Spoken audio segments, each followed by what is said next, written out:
30년간 숨겨진 섬의 비밀이 드러나는 순간이었습니다. 폭풍우가 지나간 절벽에 낡은 버스 한 대를 보았습니다. 그 안에 하얀 한복을 입은 손녀가 앉아 있었어요. 지유야! 지유야, 왜 이런 옷을? 30년 전 우리가 다 죽였어요. 미영이도, 정순이도. 할망, 나를 기억해줘서 고마워요. 정미야, 너니? 72세 강말순 할머니는 순간 30년 전 친구들이 스쳤습니다. 가슴에 묻어둔 죄책감이 폭발하는 순간이었습니다. 섬 전체를 뒤덮었던 집단 범죄가 세상에 드러나는 전율적 카타르시스. 만약 매년 같은 날, 같은 장소에서 사람이 사라진다면 믿으시겠습니까? 제주 근처 작은 섬 송현도에서 30년간 반복되던 미스터리가 한 할머니의 귀향으로 모든 것이 뒤바뀝니다. 관광객들은 단순한 사고라 했지만 버스 종점에서 벌어지는 끔찍한 진실이 드러나는 순간 가해자와 피해자, 산자와 죽은 자의 경계가 무너지는 이야기. 복수가 아닌 참회, 저주가 아닌 용서. 한 섬마을이 평생 짊어진 비밀이 당신의 심장을 멈출 것입니다. 지금 무료로 할 수 있는 구독, 좋아요 누르시면 송현도의 충격적 이야기 바로 시작하겠습니다. 음력 7월 7석, 특별한 날이었습니다. 강말순은 부산항 여객터미널에서 제주행 배표를 손에 쥐고 서 있었어요. 72살의 나이에도 허리는 꼿꼿했지만 마음 한구석엔 무거운 돌덩이가 자리 잡고 있었습니다. 도시생활 20년, 이제 고향으로 돌아가는 길이었죠. 할머니, 정말 그 섬에 가야 해요? 22 지유가 스마트폰 카메라로 바다를 찍으며 물었습니다. 말수는 손녀의 까만 머리칼을 쓰다듬었어요. 우리 지유야, 할망이 태어난 곳이 궁금하지 않니?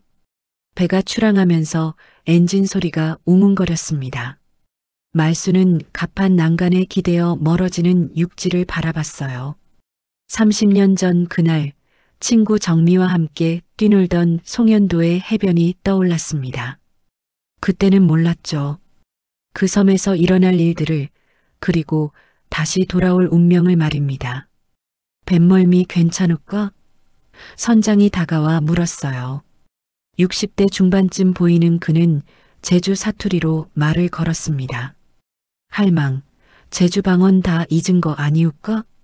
농담조로 던진 말이었지만 말수는 쓴웃음만 지을 뿐이었어요.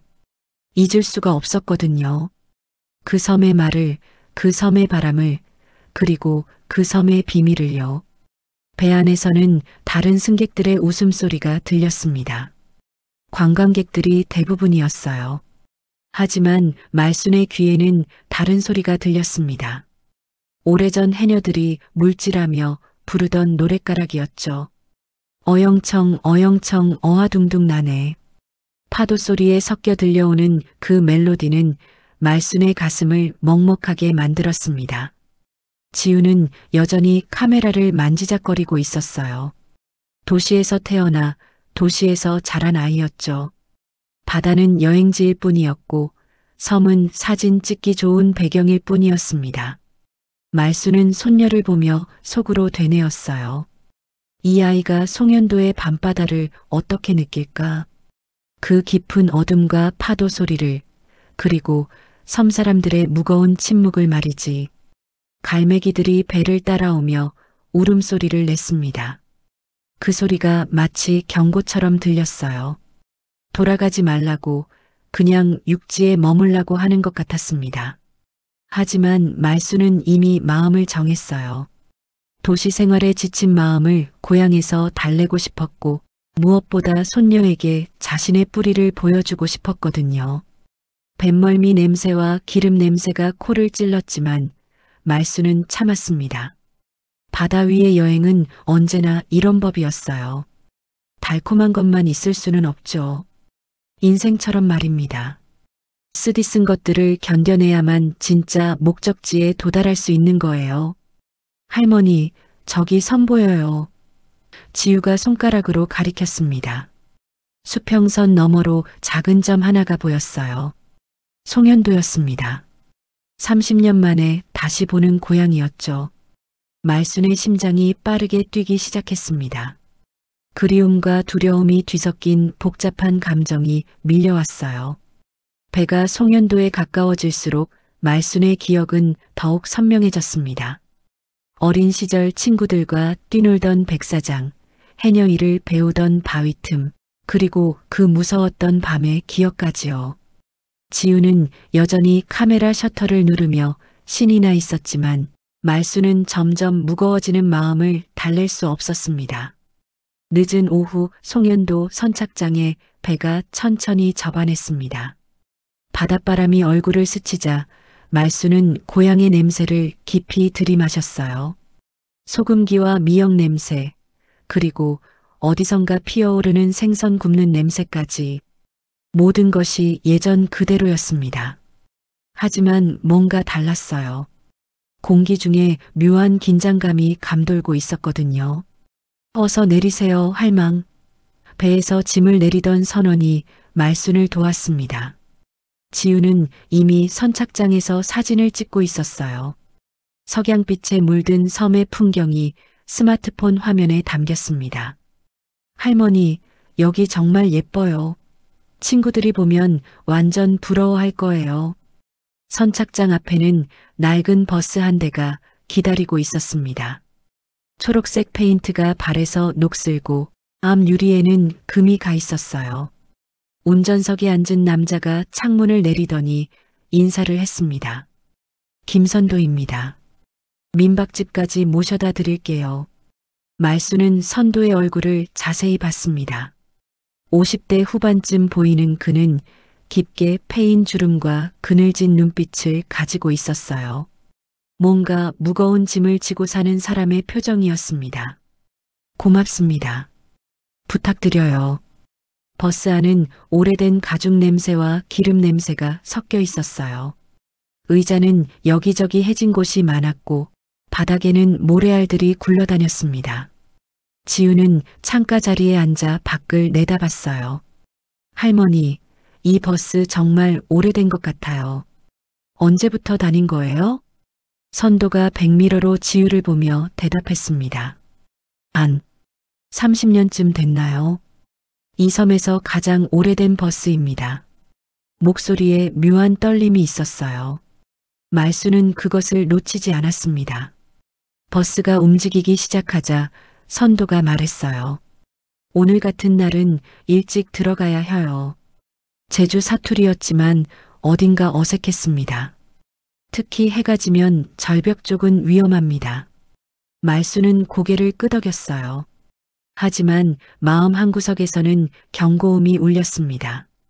뭔가 숨겨진 의미가 있는 것 같았거든요. 창밖으로 섬의 풍경이 스쳐 지나갔습니다. 낮은 돌담으로 둘러싸인 감귤밭, 바람에 휘청이는 억새풀, 그리고 멀리 보이는 등대까지 모든 것이 추억 속 그대로였어요. 하지만 사람들의 모습은 보이지 않았습니다. 마치 섬 전체가 잠들어 있는 것 같았어요. 민박집이 어디에 있나요?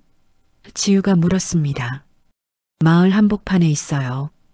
주인 이윤정 씨가 잘 돌봐주실 거예요. 선도의 대답이었어요.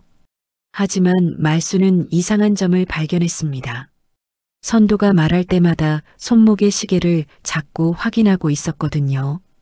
버스는 좁은 산길을 올라갔습니다. 양쪽으로 소나무들이 빼곡히 서 있었어요. 바람 소리가 창문 틈으로 스며들어 마치 누군가 속삭이는 것 같았습니다. 지우는 졸고 있었지만 말순은 잠들 수 없었어요. 뭔가 불길한 예감이 계속 맴돌고 있었거든요. 저기 민박집 보입니다. 선도가 가리킨 곳에는 하얀 벽에 단층집이 있었어요. 대문 앞에는 송현도 민박이라는 간판이 걸려 있었습니다.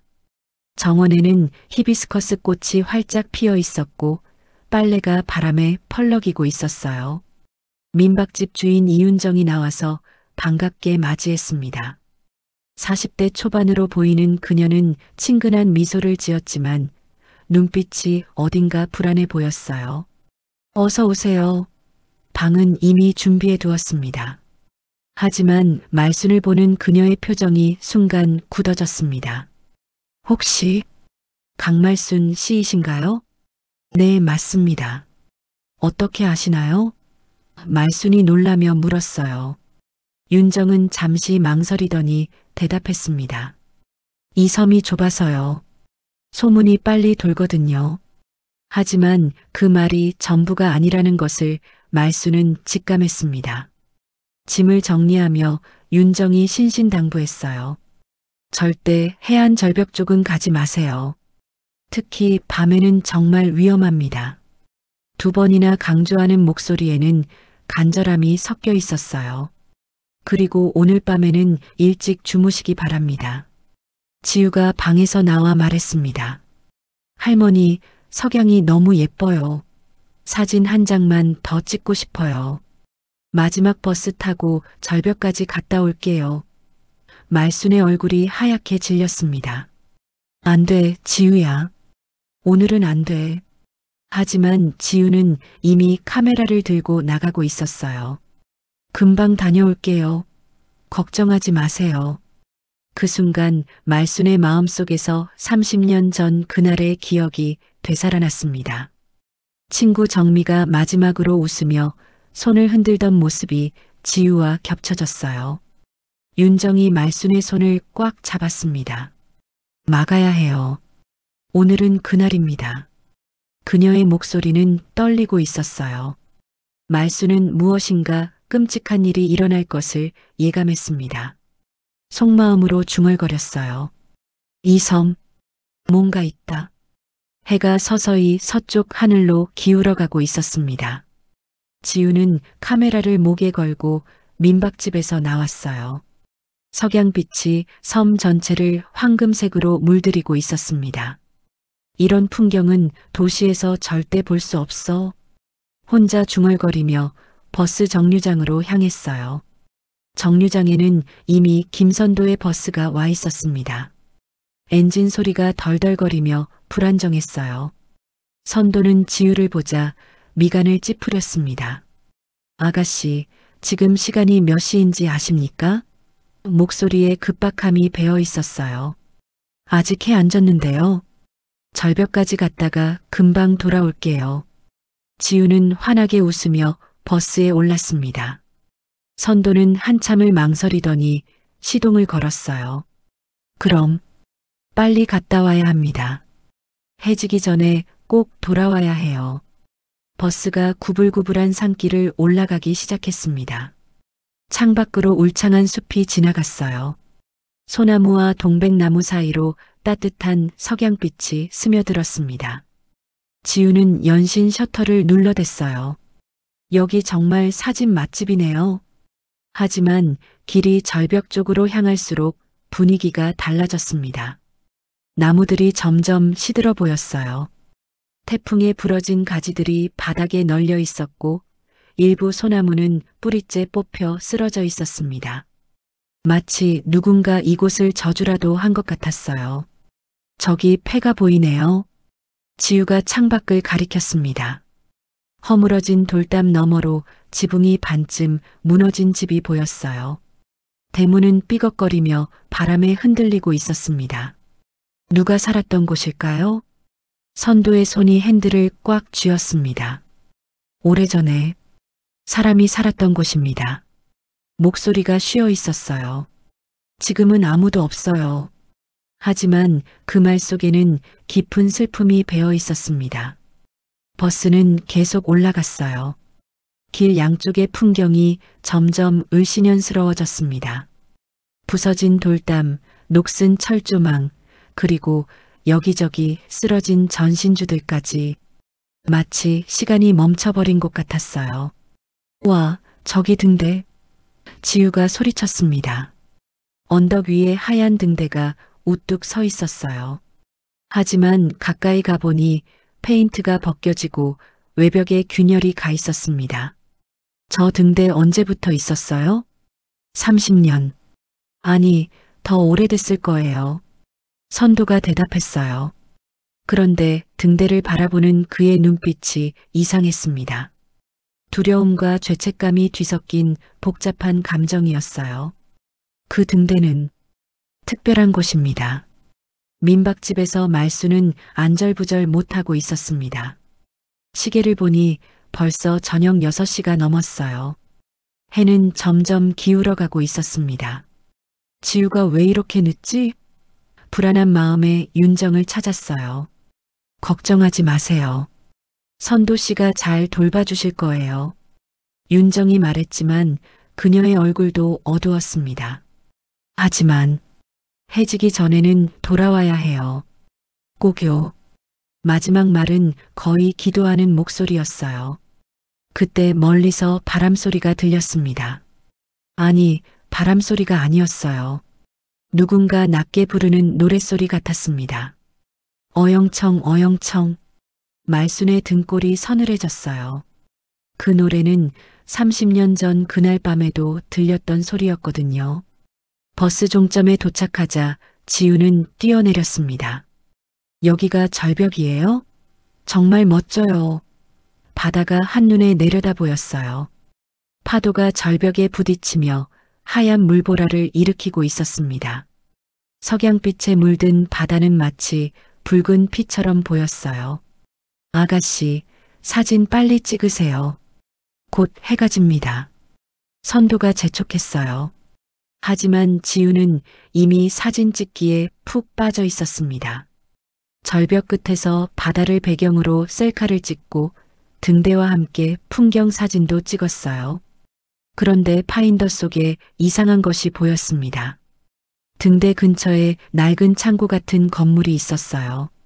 문이 반쯤 열려 있었고 안에서 무언가 반짝이는 것이 보였습니다. 저게 뭐예요? 지우가 가리켰어요. 선도의 얼굴이 창백해졌습니다. 가면 안 됩니다. 위험한 곳이에요. 하지만 지우는 이미 호기심에 사로잡혀 있었어요. 잠깐만요. 사진 한 장만 더요. 해가 수평선에 닿기 시작했습니다. 하늘이 붉게 물들면서 바다도 따라서 붉어졌어요. 그 순간 어디선가 이상한 소리가 들렸습니다. 버스 엔진 소리 같기도 했고 사람들의 웅성거림 같기도 했어요. 선도가 급하게 말했습니다. 이제 정말 가야 합니다.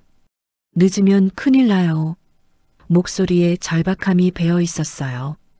지우는 아쉬워하며 버스로 돌아왔습니다. 하지만 마음 한구석에서는 뭔가 중요한 것을 놓친 것 같은 아쉬움이 남아 있었어요. 버스가 다시 시동을 걸었습니다. 하지만 엔진 소리가 평소와 달랐어요. 더 무겁고 더 음산했습니다. 마치 무거운 짐을 끌고 가는 것 같았어요. 지우는 창밖을 보며 생각했습니다. 이 섬에는 뭔가 비밀이 있어. 밤 9시 민박집은 고요했습니다. 지우는 방에서 오늘 찍은 사진들을 정리하고 있었어요. 스마트폰 화면에는 아름다운 석양과 절벽 그리고 오래된 등대의 모습이 선명하게 담겨 있었습니다. 이 사진들 SNS에 올리면 대박일 거야. 혼자 중얼거리며 미소를 지었어요. 부엌에서 말수는 찻잔을 정리하며 창문을 닫고 있었습니다. 밤바람이 차가워서 문틈으로 스며들고 있었어요.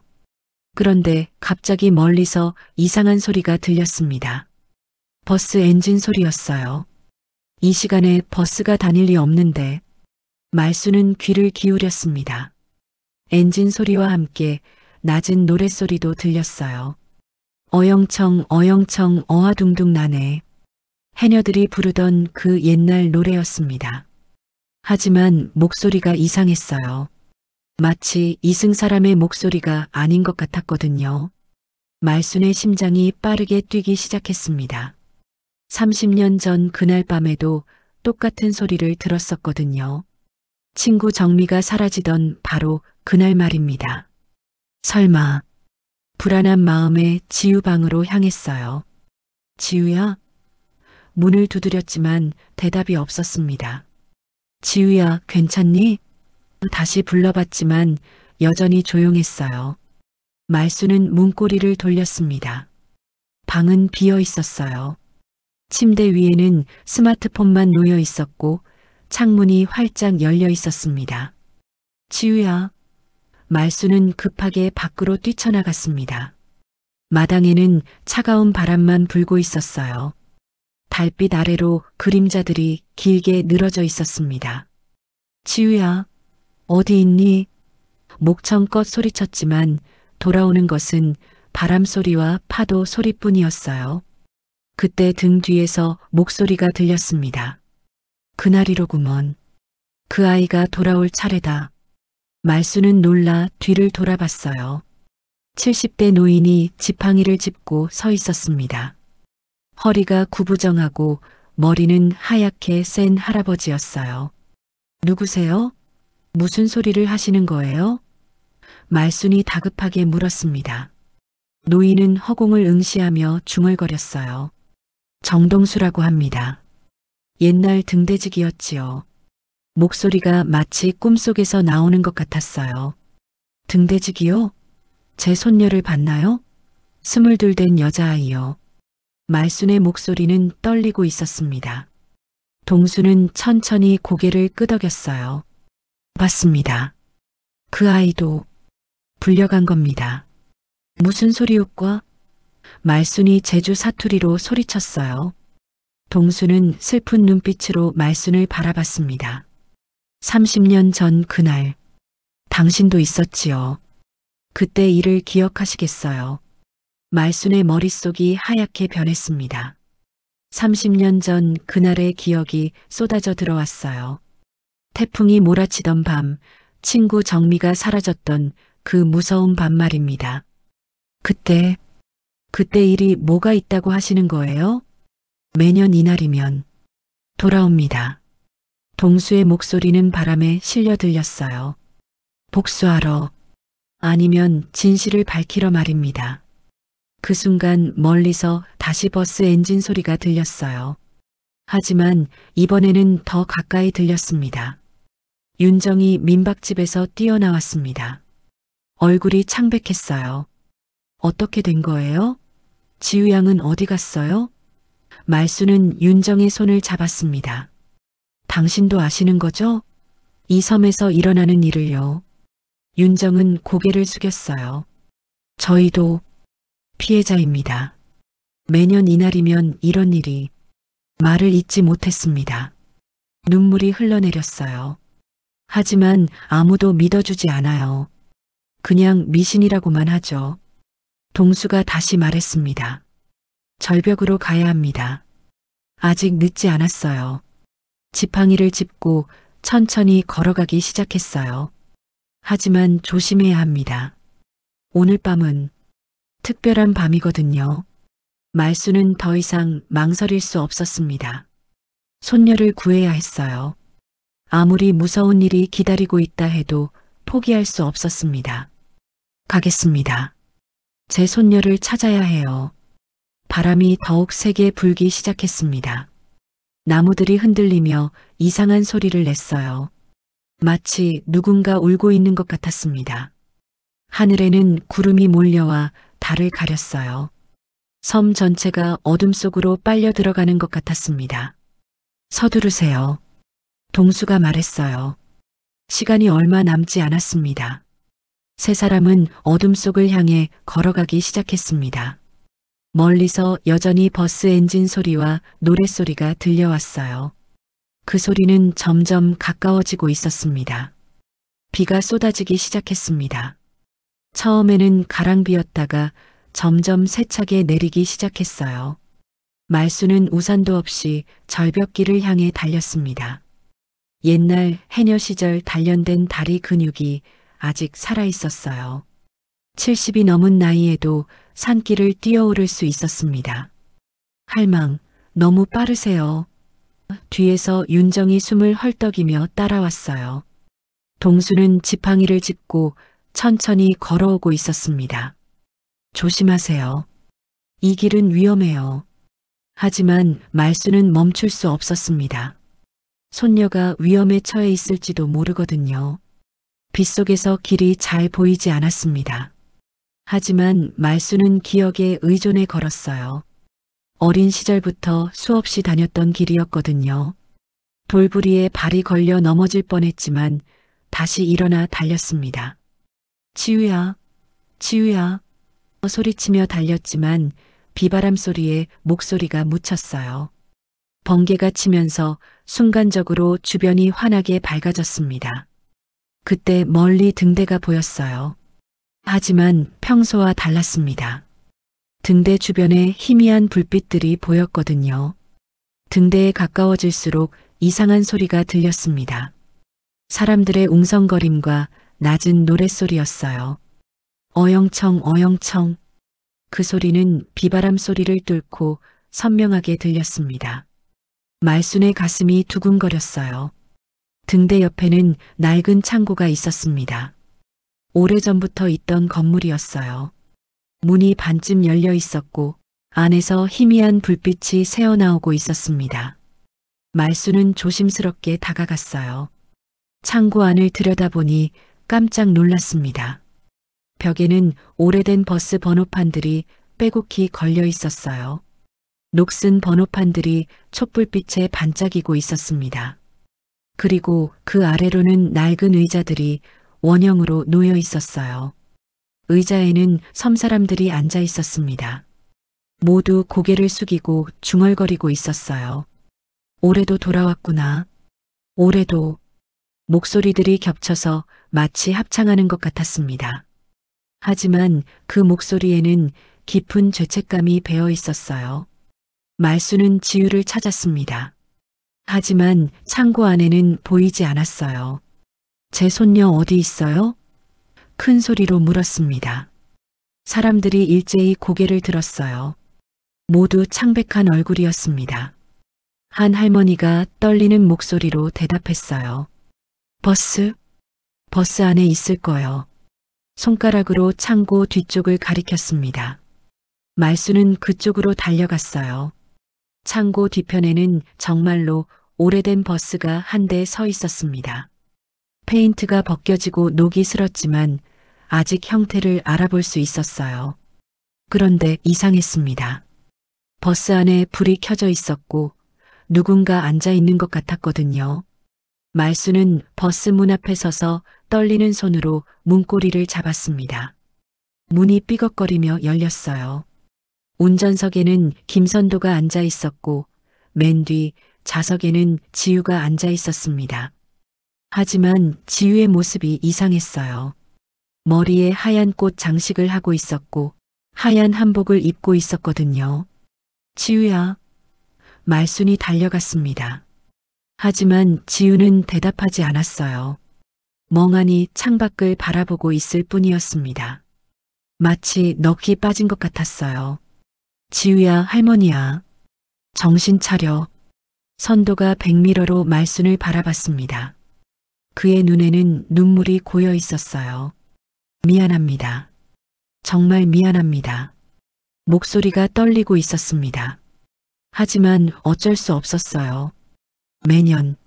매년 이런 식으로. 무슨 소리를 하는 거예요? 제 손녀를 왜 이렇게 해놨어요? 말순이 화를 냈습니다. 하지만 선도는 고개만 떨구고 있었어요. 설명해 주세요. 대체 무슨 일이에요? 그때 창고에서 동수가 나왔습니다. 뒤따라 윤정과 다른 섬사람들도 나왔어요. 모두 슬픈 표정을 짓고 있었습니다. 이제 말할 때가 됐습니다. 동수가 무거운 목소리로 말했어요. 비가 더욱 세게 내렸습니다. 번개와 천둥이 하늘을 가르며 지나갔어요. 바람이 세차게 불어서 나무들이 흔들렸습니다. 마치 자연도 이 섬의 비밀을 알고 분노하는 것 같았어요. 30년 전 동수가 입을 열었습니다. 이 섬에서 끔찍한 일이 있었습니다. 선도의 여동생 미영이가 죽었어요. 말순의 얼굴이 창백해졌습니다. 그때 당신의 친구 정미도 함께 있었지요. 기억이 되살아나기 시작했습니다. 30년 전 태풍의 밤 친구 정미와 함께 마을 잔치에 갔던 일이요. 그날 밤 무슨 일이 있었는지 정확히 기억나지 않았지만 정미가 갑자기 사라졌던 것은 분명했어요. 미영이는 마을 청년들한테 당했습니다. 동수의 목소리가 더욱 낮아졌어요. 집단으로. 그리고 정미가 그것을 목격했지요. 하지만 마을 사람들은 입을 막았어요. 돈으로 협박으로 말순의 다리에 힘이 빠졌습니다. 그때 일이 조금씩 기억나기 시작했어요. 정미가 울면서 뭔가 말하려고 했던 것, 마을 어른들이 정미를 데려가던 것, 그리고 다음날 정미가 사라졌던 것까지. 선도는 그때부터 복수를 계획했습니다. 윤정이 떨리는 목소리로 말했어요. 매년 이날이면 그때 가담했던 사람들을 불러내서 죄책감을 느끼게 하려고요. 하지만 진짜 복수는 아니었어요. 선도가 버스에서 내려와 말했습니다. 그냥 기억하게 하려고 한 거예요. 미영이를 잊지 말라고, 우리가 저지른 죄를 잊지 말라고. 말수는 이제야 모든 것을 이해했습니다. 매년 같은 날 사라지는 사람들, 버스 종점에서 벌어지는 의식, 모든 것이 과거의 죄를 기억하기 위한 것이었어요. 하지만 지우는 무고했습니다. 아무 죄가 없는 아이였어요. 폭풍우가 더욱 거세져서 나무들이 뿌리째 흔들렸습니다. 말수는 버스 안의 지우를 바라보며 가슴이 찢어질 것 같았어요. 손녀는 여전히 너클 잃은 채로 앉아 있었습니다. 하얀 한복과 머리에 꽃 장식이 마치 재물처럼 보였어요. 왜 제 손녀를 끌어들여요? 이 아이는 아무 관계 없잖아요. 말순이 선도를 향해 소리쳤습니다. 선도는 고개를 떨구고 있었어요. 미안합니다. 하지만 당신이 돌아온 이상 동수가 지팡이를 짚고 다가왔습니다. 30년 전 그날 당신도 거기 있었어요. 정미와 함께요. 말순의 기억 속에서 그날 밤의 장면들이 되살아나기 시작했어요. 마을 잔치가 끝나고 정미와 함께 집으로 돌아가던 길이었습니다. 그때 우리는 소리를 들었어요. 말순이 떨리는 목소리로 말했습니다. 여자가 우는 소리, 도움을 청하는 소리를. 그때 정미가 그쪽으로 뛰어갔던 것이 기억났어요. 말순은 무서워서 따라가지 못했었습니다. 정미는 봤어요. 미영이가 당하는 것을요. 윤정이 눈물을 흘리며 말했습니다. 그래서 신고하려고 했어요. 하지만 마을 사람들이 막았죠. 돈으로 회유하고 협박하고. 창고 안에 있던 섬 사람들이 하나둘 나왔습니다. 모두 나이 든 사람들이었어요. 30년 전 그 사건에 가담했던 사람들이었습니다. 어떤 이는 직접 가해자였고, 어떤 이는 방조했고, 어떤 이는 입을 막는데 동참했어요. 우리가 다 죽였어요. 한 할아버지가 무릎을 꿇으며 울었습니다. 미영이도 정미도 모두 우리 때문에. 말순의 머릿속이 하얗게 되었습니다. 정미가 어떻게 죽었는지는 정확히 알 수 없었지만 분명한 것은 진실을 말하려다가 목숨을 잃었다는 것이었어요. 그리고 자신은 그때 정미를 도와주지 못했다는 죄책감에 평생 시달려왔던 것입니다. 그래서 매년 이런 식으로 말순이 중얼거렸어요. 선도가 고개를 끄덕였습니다. 처음에는 복수하려고 했어요. 하지만 시간이 지나면서 그냥 기억하게 하고 싶었어요. 잊혀지지 않게 하려고요. 번개가 연달아 쳤습니다. 그 순간 버스 안의 지우가 갑자기 고개를 들었어요. 하지만 그 눈빛이 평소의 지우가 아니었습니다. 마치 다른 사람의 혼이 들어간 것 같았어요. 할망. 지우의 입에서 나온 목소리는 지우의 것이 아니었습니다. 더 나이든 더 슬픈 목소리였어요. 할망, 나를 기억해줘서 고마워요. 말순의 온몸에 소름이 돋았습니다. 정미야, 너니? 말순이 떨리는 목소리로 물었어요. 지우의 몸을 빌린 정미가 슬프게 미소 지었습니다. 그때 할망이 나를 도와주지 못한 것 원망하지 않아요. 눈물이 쏟아졌습니다. 30년 동안 가슴에 묻어두었던 죄책감이 터져 나왔어요. 미안해, 정미야. 정말 미안해. 그때 내가 너를 따라갔어야 했는데. 이제 됐어요. 정미가 말했습니다. 할망이 다시 돌아와줘서 고마워요. 이제 모든 것을 끝낼 수 있어요. 그 순간 지우의 눈이 다시 원래대로 돌아왔어요. 하지만 여전히 멍한 상태였습니다. 섬 사람들이 모두 무릎을 꿇었습니다. 미안해요. 정말 미안해요. 오열하는 목소리들이 폭풍우 소리에 섞였어요. 30년 동안 묻어두었던 죄책감이 모두 터져 나온 것 같았습니다. 선도가 버스 운전대를 잡았습니다. 이제 정말 끝낼 때가 됐어요. 목소리에 결연한 의지가 담겨 있었어요. 미영이한테, 정미한테 용서를 빌어야 해요. 말수는 지우를 꼭 안았습니다. 괜찮아, 지우야. 할머니가 여기 있어. 하지만 마음 한편으로는 이 모든 일이 어떻게 끝날지 두려웠어요. 선도의 눈빛에서 무언가 돌이킬 수 없는 결심을 읽었거든요. 바람이 더욱 세게 불었습니다. 마치 하늘도 이 섬의 비밀을 알고 분노하는 것 같았어요. 파도 소리가 절벽 아래서 천둥처럼 울렸습니다. 모든 것이 이 밤에 결판날 것 같았어요. 새벽이 가까워지고 있었지만 폭풍우는 여전히 맹위를 떨치고 있었습니다. 선도는 버스 시동을 걸었어요. 낡은 엔진이 헉헉거리며 돌아갔습니다. 그 소리가 마치 죽어가는 짐승의 숨소리 같았어요. 뭘 하려는 거예요? 말순이 다급하게 물었습니다. 선도는 백미러로 말순을 바라봤어요. 그의 눈에는 이미 모든 것을 포기한 사람의 절망이 담겨 있었습니다. 끝내려고 해요. 이 모든 것을. 버스가 천천히 움직이기 시작했습니다. 절벽 끝을 향해서였어요. 말순의 심장이 미친 듯이 뛰었습니다. 안 돼요. 제 손녀는 아무 죄가 없어요. 하지만 선도는 핸들을 꽉 잡고 있었어요. 선도야, 그만해. 동수가 지팡이를 짚고 버스 앞에 섰습니다. 이런 식으로는 안 돼. 미영이도 정미도 이런 걸 원하지 않아. 하지만 버스는 멈추지 않았어요.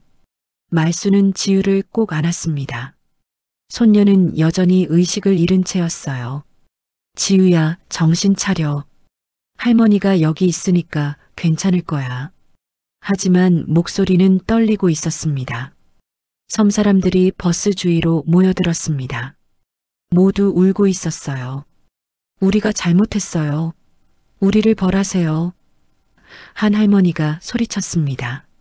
하지만 그 아이는 놔주세요. 선도의 손이 핸들에서 떨렸습니다. 30년 동안 쌓인 분노와 절망이 마음속에서 폭발하고 있었어요. 미영아, 미안해. 눈물이 볼을 타고 흘러내렸습니다. 그때 갑자기 버스 안에 이상한 기운이 돌았습니다. 차가운 바람이 불어와서 모든 사람의 머리카락이 흔들렸어요. 그리고 어디선가 여자의 목소리가 들렸습니다. 미영이의 목소리였어요. 오빠, 그만해요. 목소리는 슬프지만 따뜻했습니다. 이렇게 하면 안 돼요. 무고한 사람을 해치면 안 돼요. 선도의 온몸이 떨렸어요. 미영아, 정말 너니? 네, 오빠 저예요. 오빠가 저를 위해서 이렇게까지 해줘서 고마워요. 하지만 이제 그만해요. 미영이의 목소리가 버스 안을 가득 채웠습니다. 저는 이미 평안해요. 오빠만 고통받지 말아요. 선도는 핸들에서 손을 놓았습니다. 미영아, 오빠가 너를 지켜주지 못해서 미안해. 목소리가 완전히 부서졌어요. 30년 동안 혼자서 짊어진 고통이 터져 나왔습니다. 말순도 울고 있었습니다. 자신의 죄책감도 함께 터져 나왔어요. 정미야, 미안해. 정말 미안해. 그때 또 다른 목소리가 들렸습니다. 정미의 목소리였어요. 말순아, 이제 됐어. 내가 다시 돌아와서 진실을 마주해줘서 고마워. 정미의 목소리는 용서로 가득했어요. 우리 모두 이제 평안할 수 있을 거야. 섬 사람들이 모두 무릎을 꿇고 참회했습니다. 미안해요. 정말 미안해요. 오열하는 소리가 폭풍 우 소리와 섞였어요. 30년 동안 숨겨왔던 죄가 마침내 세상에 드러났습니다. 버스는 절벽 끝에서 멈췄습니다. 선도는 운전석에서 내려와 절벽 가장자리에 무릎을 꿇었어요. 미영아, 이제 형도 너한테 갈게. 하지만 미영이의 목소리가 다시 들렸습니다. 안 돼요, 오빠. 오빠는 살아야 해요. 그리고 이 섬 사람들과 함께 새롭게 시작해야 해요. 목소리에는 희망이 담겨 있었어요. 진실이 밝혀졌으니까 이제 모두 용서하고 살아가야 해요. 동수가 선도를 일으켜 세웠습니다. 미영이 말이 맞아. 우리는 살아서 속죄해야 해. 죽어서 끝낼 일이 아니야. 섬 사람들도 하나둘 일어섰어요. 말수는 지우를 깨웠습니다. 지우야, 일어나, 이제 괜찮아. 지우는 천천히 눈을 떴어요. 의식이 돌아온 것 같았습니다. 할머니, 여기가 어디예요? 지우야, 괜찮아. 아무것도 아니야. 이제 괜찮아. 말수는 어떤 말도 할 수 없었어요. 그저 손녀를 꼭 안아주었습니다. 드디어 긴 악몽이 끝난 것 같았어요. 비가 그치고 새벽이 밝아오기 시작했습니다. 동쪽 하늘이 붉게 물들면서 새로운 하루가 시작되고 있었어요. 폭풍우가 지나간 자리에는 고요한 평화가 찾아왔습니다. 파도 소리도 한결 잔잔해졌어요. 경찰이 도착했습니다. 섬 사람들의 신고를 받고 온 것이었어요. 선도와 동수 그리고 다른 주민들은 30년 전 사건에 대해 모든 것을 털어놓았습니다. 묻어두었던 진실이 마침내 세상에 드러났어요. 미영 씨 사건은 재수사하겠습니다. 경찰서장이 말했어요. 그리고 정미 씨 사건도 함께요. 늦었지만 정의가 실현되는 순간이었습니다. 죽은 이들의 억울함이 마침내 풀리는 것 같았어요. 말수는 손녀 지우를 품에 안고 등대 앞에 서 있었습니다. 지우는 완전히 의식을 되찾았어요. 하지만 지난밤의 일을 기억하지는 못했습니다. 할머니, 제가 왜 이런 옷을 입고 있어요? 하얀 한복을 보며 물었어요. 괜찮아, 지우야. 이제 다 끝났어. 말순이 손녀의 머리를 쓰다듬었습니다. 30년 동안 가슴에 묻어두었던 죄책감이 비로소 가벼워지는 것을 느꼈어요. 정미에게 용서를 받았다는 안도감이었습니다. 선도는 경찰에게 자수했습니다. 하지만 경찰서장은 관대함을 보였어요. 매년 사람들을 협박한 것은 잘못이지만 진실을 밝히려는 마음은 이해합니다. 선도는 사회봉사 명령을 받게 될 것 같았어요. 섬 사람들도 하나둘 자신들의 죄를 인정했습니다. 30년 전 집단으로 저지른 범죄, 진실을 은폐한 일, 정미를 위협한 일까지 모든 것이 수사기관의 조사를 받게 될 것이었어요. 동수는 등대지기를 그만두기로 했습니다. 이제 내 역할은 끝났어요. 지팡이를 짚고 천천히 걸어가며 말했어요. 진실이 밝혀졌으니까 더 이상 이곳을 지킬 필요가 없어요. 오후가 되자 말순과 지우는 배편으로 섬을 떠날 준비를 했습니다. 민박집에서 짐을 챙기며 말순은 윤정에게 말했어요. 고마웠어요. 힘들었을 텐데 용기 내줘서. 윤정은 눈물을 닦으며 고개를 끄덕였습니다. 이제 이 섬도 달라질 거예요. 윤정이 말했어요.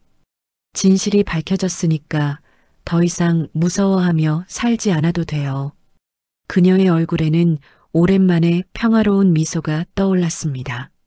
선착장에서 배를 기다리며 말수는 섬을 돌아봤습니다. 어린 시절의 추억이 깃든 곳, 친구와의 우정이 시작된 곳, 그리고 끔찍한 비극이 일어난 곳이기도 했어요. 하지만 이제는 모든 것이 정리된 것 같았습니다. 할머니, 우리 언제 또 올까요? 지우가 물었어요. 말수는 미소를 지으며 대답했습니다.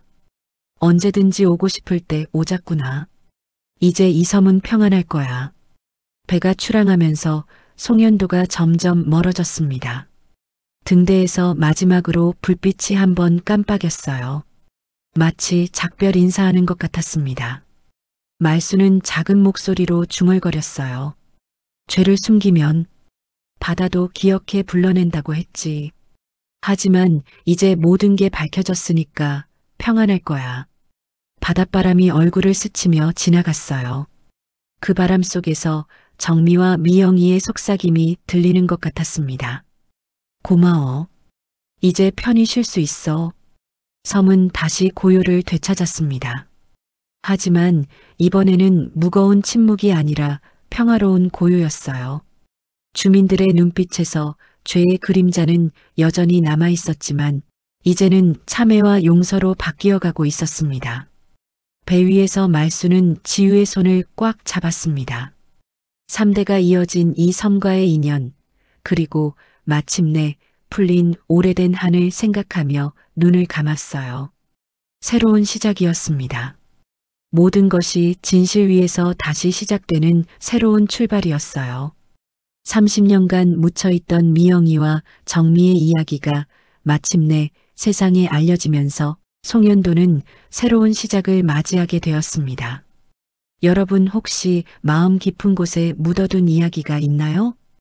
혹시 용서하지 못한 누군가 또는 용서받고 싶은 누군가가 있다면 오늘 이 이야기가 작은 위로가 되었기를 바랍니다. 구독과 좋아요는 더 많은 분들께 따뜻한 이야기를 전할 수 있는 큰 힘이 됩니다. 함께 해주신 여러분 진심으로 감사합니다.